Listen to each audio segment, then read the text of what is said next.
I am Simran Azim, this is my group member Maryam, and this is Barira Ahmed Khan. And we have worked on our project under the supervision of Syed Rizwan, Dr. Syed Rizwan, and our project is working on memristors, that are basically the memory storage devices that will retain the data even when the power goes off. So basically, we have chosen the 2D materials that will retain the information, and since there has been a boom of technology since the past few decades, then we were trying to obtain the device that will retain the data like we are trying to achieve smaller geometry that is at higher density device at smaller level. Basically, as she has introduced about our project, now why do we need this device to work on? So basically the first thing is कि जो हमारी normal RAM होती है computers में वो temporarily data store करती है, तो क्यों ना उसको एक ऐसी डिवाइस के साथ रिप्लेस कर दिया जाए जो उसको परमानेंट स्टोर करे, जिसके लिए हमारा नाम मेमोरिस्टर उस डिवाइस का है। इसका स्केल जो है ये काफ़ी स्मॉल होता है नॉर्मल रैम से, जिसकी वजह से हम इसको फ्लेक्सिबल वेरिएबल डिवाइसेस में यूज़ कर सकते हैं। अगर हम मॉडर्न वर्ल्ड में देखेंगे, अब हर चीज़ जो है छोटी तरफ आ रही है, इवन लैपटॉप्स का देखें, फ़ोन का देखें, हैंड वॉचेस का देखें, सबका स्केल जो है वो छोटा हो रहा है। तो ये वाली डिवाइस ज़्यादा बेहतर है हमारे पास फ्लेक्सिबल वेरिएबल डिवाइसेस के लिए। क्यों? क्योंकि इसकी जो नेचर है, इसके अंदर जो एलिमेंट्स यूज़ होते हैं वो फ्लेक्सिबल हैं। सो ऑब्जेक्टिव्स में हमने चॉइस ऑफ मटीरियल में हमने ऐसे मटीरियल्स चूज़ किए हैं, जैसे हमने ऊपर लिखा है मेटल इंसुलेटर एंड मेटल हमारे पास एक हमने यूज़ किया मैगजीन, एक हमने यूज़ की है रिड्यूस ग्राफीन ऑक्साइड, और हम दोनों में जो हमारे पास इंसुलेटर है वो हम ले रहे हैं ग्राफीन ऑक्साइड का। और जब अगर मैं आपको डिटेल में बताऊं कि हम यहाँ पे अगर आप इधर देखें तो ये एक टॉप मेटल लेयर है, बॉटम मेटल लेयर है, और ये इंसुलेटर है। जब करंट फ्लो होता है ना, तो इन दोनों के दरमियान में एक कंडक्टिंग फिलामेंट बनता है इंसुलेटर के दरमियान, जो कि इंसुलेटर को करंट फ्लो करवाने देता है। सिर्फ इस वजह से हमारी जो है ना वर्किंग होती है डिवाइस की, और ये हमारा मैकेनिज़्म है। और जब हम लोगों ने इसको हमने अंडर ग्राफ स्टडी किया, अंडर उसकी देखी हमने अपनी डिवाइस को, तो उसने ये हमें ग्राफ शो किया। ये हमारी डिवाइस 1 का ग्राफ है, ये डिवाइस 2 का है। इन दोनों के अंदर जो प्लेस है, जो इनकी अलाइनमेंट है, वो हमें इस चीज़ की वेरिफिकेशन दे रही थी कि yes our device is working. अब इन दोनों की क्योंकि करैक्टरिस्टिक्स डिफरेंट हैं, जैसे कि मैंने आपको बताया, हमारी पहली डिवाइस है मैगजीन जियो मैगजीन, और दूसरी है रिड्यूस ग्राफीन ऑक्साइड की। तो इन दोनों का बेसिकली हमारा मकसद ये था कि हम ये तो कन्वेंशनल डिवाइस है, हमने कहा कि हम मैगजीन के साथ भी क्यों ना यही वाली डिवाइस बना के देखें कि क्या ये काम करेगी। So as I already mentioned कि हमारे ग्राफ्स आए दैट शोज़ कि आप इन एलिमेंट्स के साथ भी इस मेमोरिस्टर को बना सकते हैं। और हमारा इन एलिमेंट्स को ज़्यादा यूज़ करने का ये भी मकसद था कि जैसे गोल्ड प्लेटिनम इस तरह की आप लोग देखेंगे कि रैम्स में काम होता है, गोल्ड प्लेटिनम होती है, तो ये एक चीप हमारे पास सोर्स हैं, हम इनके साथ हम वही वाली डिवाइस क्रिएट कर सकते हैं। सो हेडिंग टुवर्ड्स बरीरा, अगर वो ऐड करना चाहें। एक दो चीज़ें मैं ये ऐड करना चाहूँगी, मैं आपको एप्लीकेशंस की तरफ लेके चलती हूँ। एप्लीकेशंस में सबसे पहले तो हमारे पास फ्लेक्सिबल इलेक्ट्रॉनिक डिवाइसेस आ जाती हैं, जिस तरह मरियम ने कहा कि वो स्केलेबिलिटी कम होगी इनकी, ये चीप है, इनकी ये स्केल छोटा है इनका, प्लस ये मेमोरी रैम से ज़्यादा स्टोर करती हैं और उनसे एफिशिएंट काम करती हैं। दूसरी चीज़ है न्यूरोमॉर्फिक कंप्यूटिंग आजकल का जिस तरह आपको सबको पता है कि AI का दौर चल रहा है, राइट। तो उन चीज़ों में जो सी devices these will work much more efficiently than the normal RAMs present. So this was our project. Basically these are the references and all. This is our poster and that's all from our side. Thank you. अस्सलाम वालेकुम, मेरा नाम मरियम नईम है और मेरे group fellow का नाम हंजला खान। मैं और हमारे जो सुपरवाइज़र हैं वो डॉक्टर फ़हाद हैं, ठीक है।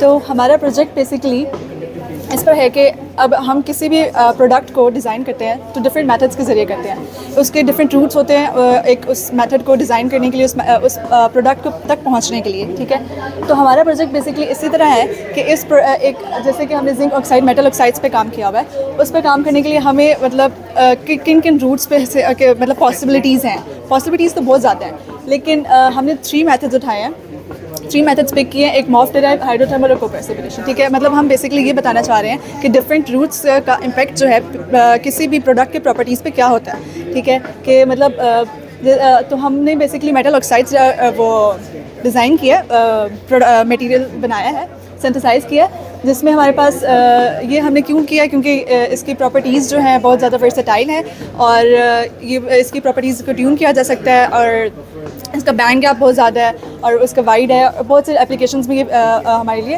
एप्लीकेबल है। तो हमने जिंक ऑक्साइड चूज़ किया जो कि एक एन टाइप सेमीकंडक्टर है और इसका बहुत ज़्यादा बैंड गैप है। बैंड गैप हमने यहाँ कैलकुलेट किया हुआ है जो कि 3 से अबव है, ठीक है। और इसके एक्साइटॉन बाइंडिंग एनर्जी भी हमारे पास लार्ज है, यानी कि एक इलेक्ट्रॉन और हॉल पेयर को ब्रेक करने के लिए जो हमारे पास उसकी बॉन्ड को ब्रेक करने के लिए जितनी एनर्जी रिक्वायर्ड होती है उसे हम एक्साइटॉन बाइंडिंग एनर्जी कहते हैं, ठीक है। अब ये हमारे पास मेटल ऑक्साइड जो है वो नॉन टॉक्सिक है, मतलब हमारे पास हार्मफुल गैसेस भी रिलीज करने वाला सीन्स नहीं है। और ये हमारे पास इसके जो मेथड्स हैं वो भी इतना ज़्यादा कॉस्टली नहीं है, कॉस्ट इफेक्टिव है, इसीलिए जिंक ऑक्साइड बनाना हमारी ज़्यादा प्रायोरिटी थी। दूसरा इसकी प्रॉपर्टीज़ पे आते हैं। इसकी वेरियस प्रॉपर्टीज़ हैं। अगर एक अच्छी बात बताऊं तो जो सन ब्लॉक्स हैं, सनस्क्रीन्स जो हम इस्तेमाल करते हैं, जिंक ऑक्साइड उसमें इस्तेमाल होता है क्योंकि ये यूवी रेस से हमें प्रोटेक्ट करता है, ठीक है। अब बैकग्राउंड के ऊपर आते हैं कि हमने इसको डिफरेंट प्रॉपर्टीज़ के लिए किया है। तो हमने क्यों किया डिफरेंट प्रॉपर्टी? अगर हम देखें तो हम फॉसिल फ्यूल्स बर्न कर रहे हैं, ठीक है, हम फॉसिल फ्यूल्स का इस्तेमाल कर रहे हैं, तो उससे ये है कि हार्मफुल गैसेस रिलीज़ हो रही हैं, कार्बन डाइऑक्साइड एमिशंस हो रहा है। तो हमारा मकसद जो है वो यही है कि हम ज़्यादा से ज़्यादा जो है फॉसिल फ्यूल्स का इस्तेमाल कम कर दें, ठीक है। तो हाइड्रोजन फ्यूल जो है ग्रीनेस्ट एनर्जी है, ठीक है। इसका बैकग्राउंड मैं थोड़ा सा आपको बताता चलूँ कि हम अगर जब एंशियस टाइम पे देखें तो सबसे पहले वुड मतलब जो लोग थे वो वुड को एज ए फ्यूल यूज़ करते थे। उसके बाद दुनिया ने थोड़ा कोयले की तरफ शिफ्ट हुए, उसके बाद फिर फॉसिल्स फ्यूल की तरफ शिफ्ट हुए, फिर 1950s के राउंड अबाउट न्यूक्लियर एनर्जी को यूटिलाइज़ करने का सोचा गया। फिर उसके बाद अगर देखें तो हम सोलर एनर्जी, विंड एनर्जी, इनको यूटिलाइज़ करने का सोचा गया। तो अब हमारा जो SDGs हैं यानी कि सस्टेनेबल डेवलपमेंट गोल्स, उनके मुताबिक जो वर्ल्ड के मतलब एक है ऑर्गेनाइजेशन है जो सस्टेनेबल डेवलपमेंट गोल्स बनाती है, तो उसमें से एक ये भी है कि क्लीन एंड ग्रीन फ्यूल। क्योंकि हमें पता है जितने भी हम फॉसिल फ्यूल्स वगैरह ये यूज़ करें, एक तो इनका सबसे बड़ा ड्रॉबैक ये है कि ये तो नॉन रीन्यूएबल सोर्सेज हैं, मतलब ये हम दोबारा से नहीं बना सकते। पहले से जिस जगह पे ऑयल मौजूद है, जो रिजर्व्स मौजूद हैं तो पहले से मौजूद हैं, लेकिन जो हम इन्हें दोबारा नहीं बना सकते। और दूसरा इनका ड्रॉबैक ये है कि ये हमारे इन्वायरमेंट को बहुत ज़्यादा पोल्यूट कर रही हैं, ओजोन को डिप्लीट कर रही हैं, हमारे इससे हार्ट और रिस्पायरेटरी काफ़ी प्रॉब्लम्स आ रहे हैं। तो हमारे इसमें एक अच्छी चीज़, एक मतलब अच्छा अगर हम देखें तो हाइड्रोजन को अगर हम ये बेसिकली हम ना जो सिंथेसाइज़ करें 3 मटेरियल्स को, इनको हम डिफरेंट वेरियस एप्लीकेशंस के लिए आगे यूज़ करेंगे। तो जो उसमें से मेजर एक एप्लीकेशन है वो वाटर स्प्लिटिंग है। तो वाटर स्प्लिटिंग में ये होता है कि हम वाटर को स्प्लिट करते हैं हाइड्रोजन और ऑक्सीजन में। तो हम जो हाइड्रोजन है वो उसको एज ए फ्यूल यूज़ करते हैं। तो हाइड्रोजन को हम एज ए फ्यूल यूज़ करते हैं और हाइड्रोजन एक क्लीन और ग्रीन है, और हाइड्रोजन के और भी बहुत ज़्यादा बेनिफिट्स हैं। हाइड्रोजन को अगर हम एज ए फ्यूल यूज़ करते हैं तो इसका एक ये है कि इसका टाइम कम है, मतलब जैसे अब एक रिपोर्ट के मुताबिक ये था कि अगर हम हाइड्रोजन बैटरी मोबाइल में इंट्रोड्यूस करवा लें तो हाइड्रोजन बैटरी अगर हम उसे एक दफ़ा चार्ज करेंगे तो वो रफली 350 डेज़ चलेगी। मतलब अब इतना बड़ा हाइड्रोजन, लेकिन अभी हमारा जो थोड़ा सा ड्रॉबैक चल रहा है सिंथेसिस साइज पे और इस जगह पे, तो हाइड्रोजन फ्यूल एक मतलब अच्छा ही चल रहा है, बहुत अच्छा। लेकिन अगर बड़ा ड्रॉबैक है तो वो ये है कि अभी इंफ्रास्ट्रक्चर इसके सपोर्टिव नहीं है, और दूसरा ये है कि इसको हाइड्रोजन को स्टोर करने के लिए जो हमारे पास थोड़ा सा इशू आ रहा है। उसके बाद अगर हम सिंथेसिस मेथड्स की बात करें तो 3 है, मॉफ ड्राइव्ड हाइड्रोथर्मल कोप्रेसिपिटेशन। अगर हम हाइड्रोथर्मल की बात करें तो हाइड्रोथर्मल हमने इसलिए चूज़ किया क्योंकि हाइड्रोथर्मल एक कंट्रोल्ड मेथड है। कोप्रेसिपिटेशन की बात करें तो वो एक ईजीएस्ट मेथड है, और मॉफ ड्राइव्ड हमने इसलिए चूज़ किया क्योंकि मॉफ ड्राइव्ड एक लेटेस्ट मेथड है। तो मतलब हमने एक ईजीएस्ट, एक कंट्रोल्ड और एक लेटेस्ट मेथड, इन तीनों मेथड को लिया ताकि हम कंपेयर कर सकें कि मतलब कौन सा मेथड से हमारा जो एंड प्रोडक्ट है वो सबसे अच्छा आ सकता है और कौन सा हमारे पास कॉस्ट इफेक्टिव होता है। इसमें वेरियस फैक्टर्स होंगे।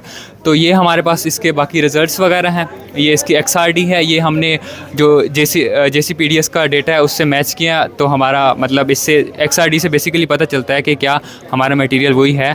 तो हमारा मटेरियल जिंक ऑक्साइड है, और उसके बाद इसका हमने OER HER के ग्राफ्स हैं, और इससे बेसिकली हमने ओवर पोटेंशियल कैलकुलेट किया हुआ है। तो इसका ओवर पोटेंशियल कम है, और ओवर पोटेंशियल कम हो जितना तो उतना ही फास्टली रिएक्शन होता है और उतना ही अच्छा होता है। उसके बाद ये इसके FTIR एनालिसिस हैं। ओके, तो अगर हम इसका मेथड्स का मतलब हमने जो कंपेयर करना था उसमें हम देखें कि ये हमारे पास OER है, और जिसको कहते हैं ऑक्सीजन एवोल्यूशन रिएक्शन, ठीक है। हमारे पास इलेक्ट्रोकेमिकल सेटअप होता है जिसमें हमारे पास 3 इलेक्ट्रोड्स होते हैं। एक रेफरेंस इलेक्ट्रोड होता है, एक काउंटर इलेक्ट्रोड और एक वर्किंग इलेक्ट्रोड। वर्किंग इलेक्ट्रोड पे हमारा अपना मटेरियल जो है वो डिपॉजिट होता है, ठीक है। तो उसको मतलब हम वाटर मॉलिक्यूल्स को बेसिकली ब्रेक करना चाह रहे हैं टू हाइड्रोजन एंड ऑक्सीजन, और उस हाइड्रोजन को इस्तेमाल करना चाह रहे हैं एज अ फ्यूल, ठीक है। तो उन बॉन्ड्स को ब्रेक करने के लिए जो हमारे पास एनर्जी रिक्वायर्ड है वो यहाँ है, ठीक है।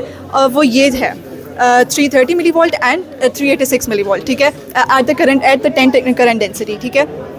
तो ये अब हम देख सकते हैं कि मेथड्स का जो डिफरेंस आ रहा है कि अगर हमने मॉफ डिराइव्ड और को प्रेसिपिटेशन मेथड इस्तेमाल किया है तो हमारे पास 386 आ रहा है, जबकि हमने हाइड्रोथर्मल इस्तेमाल किया तो 330 आ रहा है, मतलब 56 मिलीवोल्ट का डिफरेंस है हमारे पास। इसी तरह हमारे पास HER है, हाइड्रोजन एवोल्यूशन रिएक्शन, ठीक है, जो कि हमारे पास कैथोड पे अकर करता है। उसमें भी हमारे पास डिफरेंस है मेथड्स का कि हमारे पास HER का जो है कम है as compare to MOF derived and को प्रेसिपिटेशन, ठीक हो गया। अब हम आते हैं फोरियर ट्रांसफॉर्म इंफ्रारेड स्पेक्ट्रोस्कोपी, ठीक है। जो हमारे पास ये होता है कि हर मटेरियल का हम कहते हैं कि मॉलिक्यूल्स का जो है, मटेरियल्स में जो मॉलिक्यूल्स हैं मॉलिक्यूल से बना हुआ है, और मॉलिक्यूल्स का अपनी एक फ्रिक्वेंसी होती है जिन पे वो वाइब्रेट करते हैं।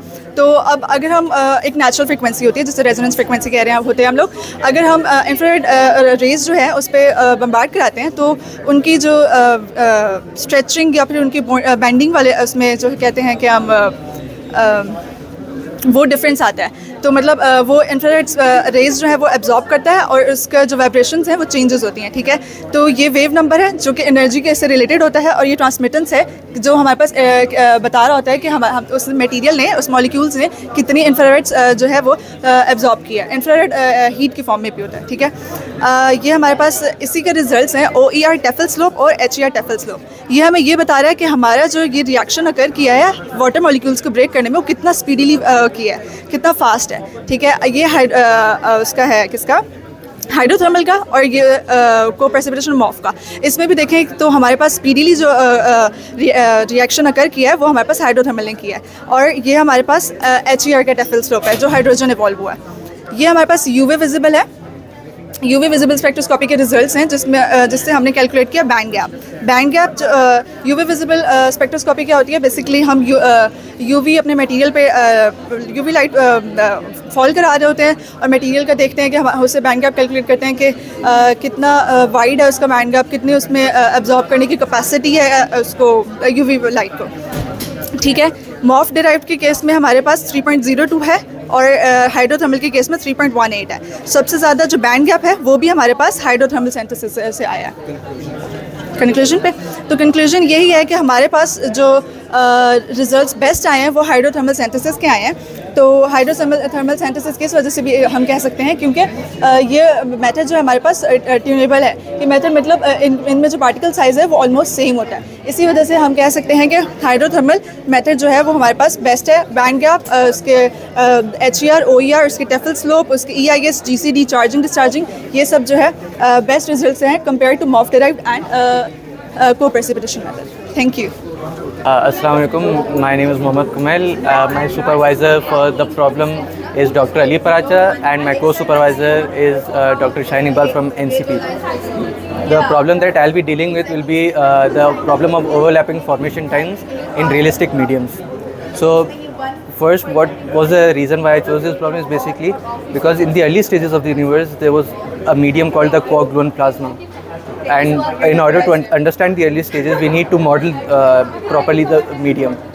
So basically, this is my problem that I'll be modeling it and trying to calculate the second order correction for it in the formation times.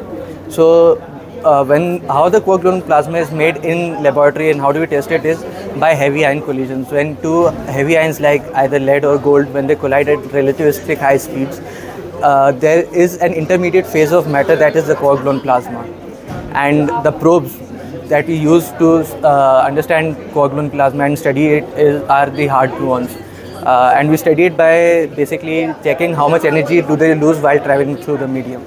And how do we know the energies? Well, basically when they interact with the medium, they create jets of many different particles.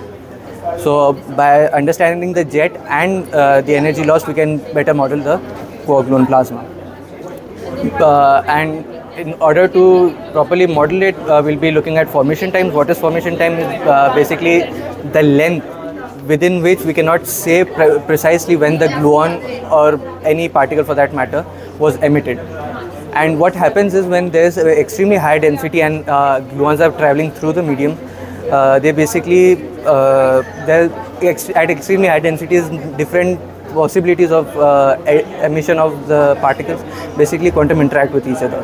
So what happens is they produce LPM effect, which is why the naive calculation for the Bremsstrahlung rate decreases from what we assume classically.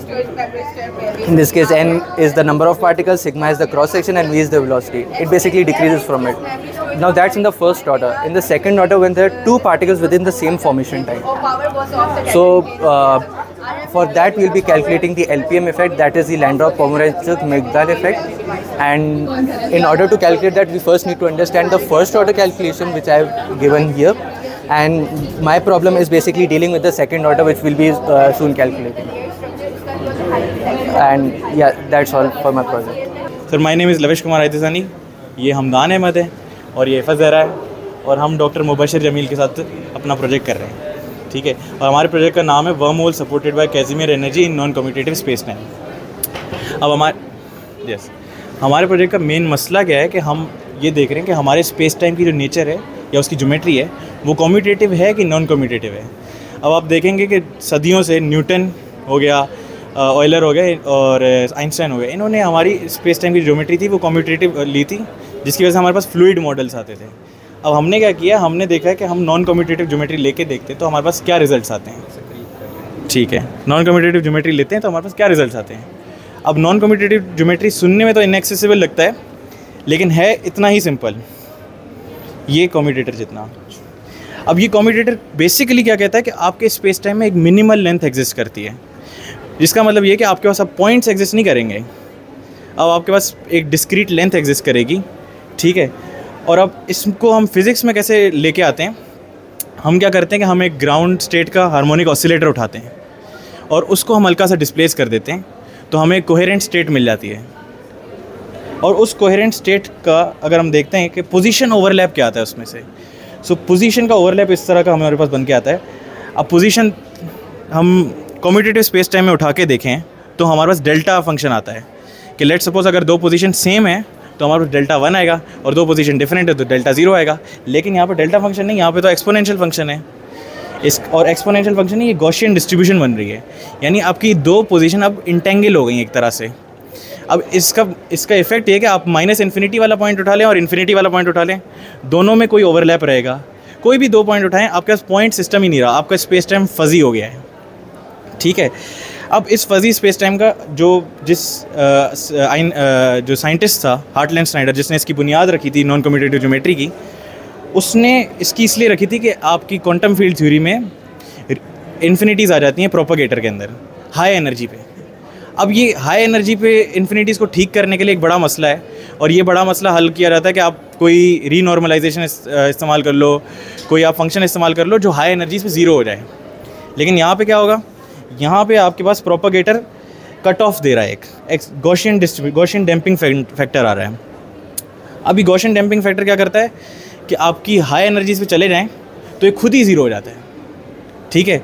अब ये geometry के अंदर inherent हो गया, हमें कोई ऐसे artificial चीज़ डालनी नहीं पड़ रही है।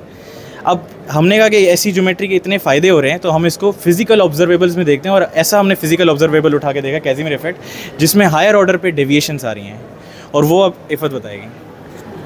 ओके सो अब क्योंकि हमने बेसिक ज्योमेट्री स्पेस टाइम की हम नॉन कम्यूटेटिव लेके चल रहे हैं, तो उसकी वजह से हमारे पास ऑब्जर्वेबल की हायर ऑर्डर्स पे वैल्यूज़ चेंज होंगी। हम लोगों ने कैसिमिर एनर्जी को उठाया है, इसकी रीज़न मैं आपको लास्ट में एक्सप्लेन करती हूँ कि हमने सिर्फ कैसिमिर एनर्जी ही को क्यों उठाया है। इससे पहले मैं आपको थोड़ा सा बैकग्राउंड दे दूँ कि कैसिमिर एनर्जी होती क्या है। आपको पता है आपकी स्पेस टाइम हमेशा हर वक्त उसमें क्या कहते हैं इलेक्ट्रोमैग्नेटिक फील्ड्स हमेशा रहती हैं, 0 पॉइंट एनर्जीज़ रहती हैं। अब क्या होता है, पूरी स्पेस टाइम में हम वैक्यूम उठा रहे हैं, ठीक है, पूरा भरा हुआ फील्ड से। हम क्या करते हैं, 2 प्लेट्स लेते हैं मेटल, थोड़े से डिस्टेंस पे रखते हैं। अब क्या होगा कि पूरा स्पेस टाइम इलेक्ट्रोमैग्नेटिक फील्ड से भरा हुआ है। जितनी लेंथ होगी प्लेट के बीच में, दो प्लेट्स के बीच में, उतनी लेंथ की जो वेवलेंथ्स होंगी सारी की सारी फील्ड वो सिर्फ उसके अंदर फिट इन हो सकेंगी, बाकी सारी तो आउट रहेंगी। अब क्या करते हैं हम, बाहर वाली सारी की सारी फील्ड्स का सम करते हैं, अंदर वाली सबका सम करते हैं और फिर उसका डिफरेंस देखते हैं। अब ये जो डिफरेंस है ये यहाँ पे हमें एक प्रेशर एग्जर्ट करता है उस प्लेट्स पे, जैसा कि आप यहाँ पे देख सकते हैं बाहर सारी की सारी जो ज़्यादा मोड्स हैं और अंदर कुछ मोड्स हैं जो से फिट हो रहे हैं। अब हम इन दोनों का डिफरेंस लेंगे तो इस डिफरेंस से हमें पता चलता है कि एक प्रेशर एग्जर्ट हो रहा है बाहर से अंदर की तरफ, जिसकी वजह से क्या होगा, ऑटोमेटिकली वैक्यूम में प्लेट्स खुद ब खुद एक दूसरे के करीब आने लगेंगी। अब हमने पिछले वाले नॉन कम्यूटेटिव के जनरलाइज रिजल्ट्स उठाए और हमने उसके लिए आंसर निकाले और हमारे पास 6 ऑर्डर तक हम लेके गए हैं।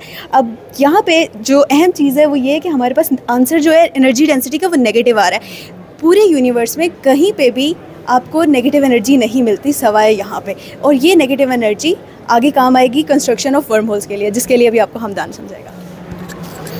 हम अपने पज़ल के अभी तक 2 बेसिक जो से पार्ट्स हैं वो देख चुके हैं, नॉन कम्यूटेटिव ज्योमेट्री और कैज़िमिर एनर्जी। जो तीसरा इंपॉर्टेंट पार्ट है वो है वर्म होल्स। अगर आप स्पेस टाइम के बारे में सोचें जो आपको अपने आसपास नज़र आता है तो it's flat. Imagine a 2D sheet, एक पेपर की शीट। अगर वो रबर की शीट है उसके दरमियान आप एक मैस रख दें तो it will curve.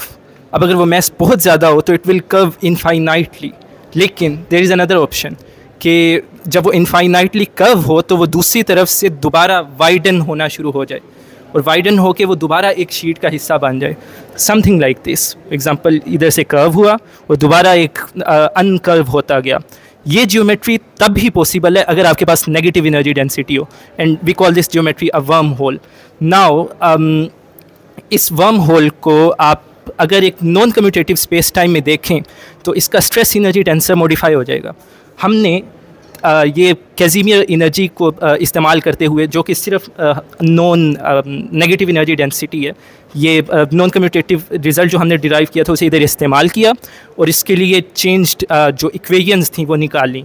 For example you can see that कि ये शेप फंक्शन है जो कि नॉन कम्यूटेटिव कैज़िमिर वर्म होल की जिस पे हम काम करें उसकी जियोमेट्री बताता है। और इस चीज़ को फिर हमने जो सा है इसके मुख्तलिफ फ़िज़िकल पैरामीटर्स को, जिस तरह की ये है, प्लॉट किया जो कि पहले नहीं हुआ था, और ये आप मुख्तलिफ डेटा देख सकते हैं। फॉर एग्जांपल ब्लू में आपको इधर क्लासिकल केस नज़र आ रहा है जो कि नॉन कम्यूटेटिव केस को ना कंसीडर करते हुए आपके पास आएगा, और येलो में आपके पास इधर नॉन कम्यूटेटिव केस है।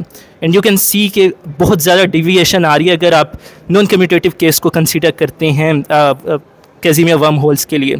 अब इसका मतलब इम्पोर्टेंस ये हो सकती है कि इन द फ्यूचर अगर प्रोब्स एस्ट्रोनॉमिकल डेटा को एनालाइज करके देखना चाहते हैं कि वर्म होल्स हैं कि नहीं, तो हमारा डेटा उनको ये भी मतलब लेवरेज देगा कि वो देख सकें कि non commutative geometry is the case और नॉट। क्योंकि वो ये डेटा आपको सिर्फ यही नहीं बता रहा कि वर्म होल्स एग्जिस्ट करते हैं, वो आपको मॉडल भी बता देगा कि कौन से मॉडल पे डेटा फिट कर रहा है। तो दिस इज़ इट। इसके अलावा जो सी हमारी फील्ड है नॉन कम्यूटेटिव जियोमेट्री और कैज़िमिर एनर्जी की, it is like very hot in at the moment itself. आपको इसमें काम मिल जाएगा एस्ट्रोफिज़िक्स में, जहाँ पे इस तरह के नॉन कम्यूटेटिव जियोमेट्री के मुख्तलिफ प्रोब्स हो रहे हैं। उसके अलावा आपको ऑप्टिक्स पे काम मिल जाएगा, जहाँ पे नॉन कम्यूटेटिव जियोमेट्री को ऑप्टिकल मेथड्स के ज़रिए टेस्ट करने की कोशिश की जा रही है। और तीसरा, नैनो टेक्नोलॉजी में आपको कैज़िमिर एनर्जी, कैज़िमिर इफेक्ट की काफ़ी मतलब एप्लीकेशंस मिल जाएंगी। So it's a bustling field in itself. Lastly मैं आपकी इधर नज़र दौड़ाना चाहूँगा, अब इस पोस्टर में सब कुछ जो हम कर रहे हैं वो तो हम फिट कर नहीं सकते थे। हम नॉन कम्यूटेटिव ज्योमेट्री के अलावा मिनिमल लेंस के और भी मॉडल्स टेस्ट कर रहे हैं। फॉर एग्जांपल GUP, यानी बजुज़ इसके कि आप नॉन कम्यूटेटिविटी इंट्रोड्यूस करवाएं, आप स्पेस में जो सा आपके पास हाइजेनबर्ग अनसर्टेनिटी प्रिंसिपल होता है आमतौर पे, उसे ही मॉडिफाई कर दें, जिसके नतीजे में आपके पास एक मिनिमल लेंथ आ जाएगी। For example take a look at this graph. जब आपका मोमेंटम इन्फिनिटी पे जा रहा है तो ये नहीं हो रहा कि आपकी लेंथ जो सी है इनफाइनाइटली कम होती जा रही है, इनफाइनाइटली प्रिसाइज होती जा रही है, नहीं, एक मिनिमल लेंथ से नीचे वो नहीं जाएगी। अगर आप इन थ्योरीज़ को इस्तेमाल करें तो आप ये सारे रिजल्ट्स वर्म होल्स के लिए जो उनसे दोबारा डिराइव कर सकते हैं, which we did. And let me like just like आपको एक आइडिया देने के लिए कि this is all the work we have done so far and we wish to publish this soon. My name is Mohammad Sharif Hussain. This is Junaid. This is Junaid and Munim. So this is our project, Statistical Mechanics of Self-Gravitating Clouds. So the mystery of dark matter has been here for a long time now. So there have been a lot of different solutions to it. ठीक है, जिनमें से एक ये था कि instead of looking for the matter that we don't know of, we rather look for matter that is a baryonic in nature. There was some observational evidence के significant increase हमें मिला था माइक्रो लेंसिंग इवेंट्स के बाद, जिसके बाद there was a lot of research into proposing कि उसको किस तरह एक्सप्लेन किया जाए। एक ये सोल्यूशन था कि हम उसको किसी तरीके से baryonic, missing baryonic dark matter वाली प्रॉब्लम के साथ एसोसिएट करें। उसमें यह है कि दे प्रपोज कि there are some kind of massive halo objects जो कि बिल्कुल थर्मल इक्विलिब्रियम में with the space that they find in. हमारा रिसर्च ये है कि हम उन क्लाउड्स को जो कि हाइड्रोजन मोलिकुलर गैस क्लाउड होंगे, हम उनको मॉडल करें। So those clouds are self gravitating और उनके एक certain they have some certain properties, they have negative heat capacities, they are interacting, so they have long range nature of the gravitational forces on them, and they are completely thermal equilibrium with the CMB. So we cannot model them with Newtonian mechanics because there are n particles in there and that system becomes very chaotic. So instead what you do, you apply statistical mechanics. But applying statistical mechanics has other issues as well. The thing is, because of the gravitational potential, your energy is not extensive anymore, so you cannot apply extensive thermodynamics. Another thing is your system is in virial equilibrium, so your energy specific heat capacity comes out to be negative. While if you apply canonical ensemble on your system, because this is the appropriate choice because your clouds are in an equilibrium with the heat bath, then your canonical ensemble has a positive definite heat capacities. These two things are not reconciled, which is the issue that you cannot apply your classical statistical mechanics. So what we did was to kind of force statistical mechanics or classical statistical mechanics on the system in order to see what properties we can extract out of it. So first of all, we applied microcanonical ensemble. The graph did show us negative heat capacity region. Then we applied canonical ensemble, and now the canonical ensemble has to give us positive heat capacity. And now it was our task to interpret this flat region. The flat region can be interpreted as a phase transition, as your system is going through a phase transition in the places where it should have negative heat capacity. Now, this was our phase transitional approach. Our next approach is to extend this work into creating the non-extensive parameter into extensive one, because the thermodynamic limit doesn't exist in a non-extensive system, but we can create another limit and called a dilute limit, and then your system, we can apply classical thermodynamics in your system if it follows dilute limit. So that is our extended work. Thank you.